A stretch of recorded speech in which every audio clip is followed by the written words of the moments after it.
Kenapa ACT seret nama Anies Baswedan? Mungkin banyak orang penasaran kenapa selalu ada udang di balik sebuah batu. Jawabannya terkuak dari kasus penggelapan dana oleh sebuah lembaga filantropi bernama Aksi Cepat Tanggap. Menariknya, jumlah dana yang digelapkan itu ternyata membuat lidah menjulur saking ngilernya. Wajar saja kalau para pengelolanya hingga bergaya Pak Sultan Raja Minyak. Pendek kata, harta mereka tak akan habis 7 turunan. Ironis memang, di balik penderitaan para pihak yang kurang beruntung ternyata ada yang mengeruk keuntungan demi gaya hidup mewahnya itu. Sementara tujuan dibentuknya lembaga semacam itu sejatinya nirlaba alias sukarela.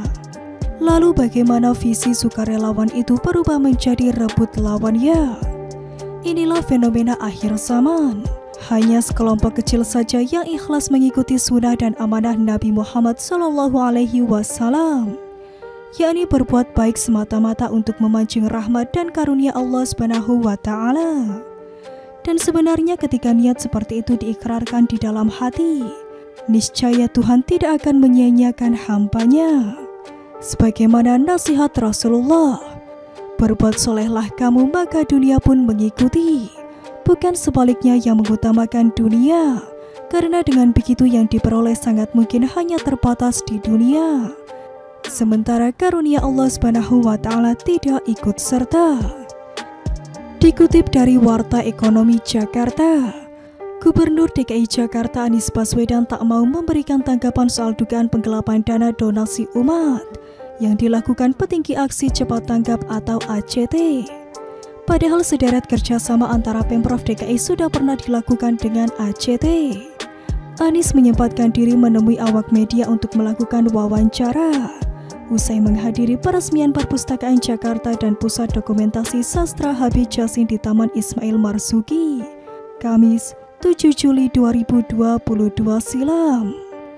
Ia menjelaskan soal acara dan menjawab pertanyaan soal pemberlakuan pembatasan kegiatan masyarakat dan kawasan Dukuh Atas yang ramai dijadikan tempat nongkrong warga dari luar Jakarta. Namun begitu ditanya soal ACT, Anies hanya mengacukan jempol dan mengakhiri konferensi pers. Deretan kerjasama dengan ACT yang diketahui belakangan ini adalah dalam program penyediaan dan pemberian olahan daging kurban di tahun 2018 dan 2019. Ada juga kerjasama dengan ACT dalam penyaluran bantuan kemanusiaan untuk korban gempa bumi di Lombok. Sementara Kepala Dinas Ketahanan Pangan, Kelautan dan Pertanian DKI Jakarta, Suharini Aliyawati, mengakui pihaknya memang kerap melakukan kerjasama dengan berbagai lembaga filantropi selama ini. Untuk Idul Adha tahun ini saja pihaknya juga sempat mengajukan undangan kolaborasi dengan berbagai organisasi termasuk ACT. Kita memang mengumpulkan dompet duafa kita ajak, ACT kita ajak, karena kita harus melakukan kolaborasi seperti tahun 2019. Soal bagaimana daging kurban itu bisa sampai ke Mustahik dalam waktu yang cepat, ternyata sampai sekarang ini belum confirm, ujar Eli. Karena itu Eli menyatakan untuk tahun ini tidak ada kerjasama dengan ACT untuk penyaluran hewan kurban. Hal ini juga dikatakan oleh Wakil Gubernur DKI Jakarta Ahmad Riza Patria. Memang saya harus sampaikan semuanya, Pemprov DKI dan Kota kolaborasi, tapi benar memang yang Pak Wagub sampaikan.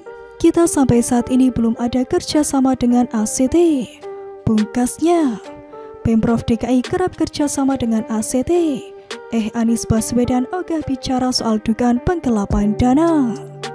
Lalu bagaimana kasus ACT ini bisa menyeret nama Anies Baswedan sang fenomenal? Dalam video yang diunggah oleh salah satu akun Facebook bernama Martin Ahmad, tampak Anies memberikan pujian atas sistem kerja yang ada di ACT. Bahwa ACT langsung bertindak cepat, langsung bertindak tanggap, menciptakan suatu sistem di mana mereka yang berpunya memberikan kepada mereka yang kekurangan, mereka yang berlebih memberikan kepada mereka yang membutuhkan. Sistem ini merupakan sebuah pendekatan yang amat menarik, karena bukan lewat negara, tapi lewat antar masyarakat. Karena itu izinkan saya mengundang pada seluruh masyarakat Jakarta. Jakarta telah memberikan begitu banyak pada kita semua. Kini saatnya kita memberikan kembali pada Jakarta, ucap Anies. Saatnya kita mengembalikan sebagian yang kita dapat karena kita berada di kota ini. Sebagian membutuhkan dengan amat luar biasa. Karena itulah ketika program ini dipresentasikan beberapa hari yang lalu kami di Pemprov DKI, bahwa ini kegiatan yang mulia harus didukung, harus dibesarkan dan seluruh masyarakat harus ikut mendukung program ini, kata Anies lagi. Jangankan Anies yang terkenal tidak seteliti orang kebanyakan, niscaya banyak yang terpedaya dengan penampilan ala sukarelawan dari awak ACT. Saatnya kita waspada dengan segala bentuk yayasan filantropi. Jika hanya kemasannya yang menarik namun pertanggungjawabannya tidak jelas.